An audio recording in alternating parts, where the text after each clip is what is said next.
బాహుబలి మొదటి భాగం విడుదలకి ముందు పంపిణీదారులు ఎక్కువ మొత్తం పెట్టి రైట్స్ కొనుక్కున్నప్పుడు నవ్విన వాళ్లే ఎక్కువ.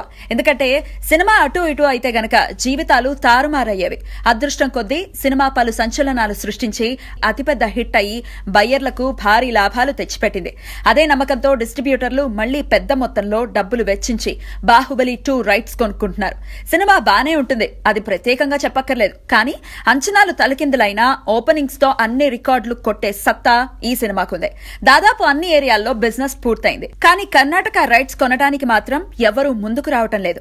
ఒక వర్గం సత్యరాజ్ కావేరీ జలాల విషయంలో అభ్యంతరంగా మాట్లాడినందుకు నిరసనలు తెలుపుతూ ఉంటే, నిర్మాతలు డిమాండ్ చేస్తున్న అమౌంట్ చూసి బయ్యర్లకు కళ్లు బైర్లు కమ్ముతున్నాయంట. అన్నిటినీ మించి అసలు కారణం ఏంటి అంటే, కర్ణాటకలో వచ్చే నెల నుండి థియేటర్ల రెంట్లు పెంచనున్నారు.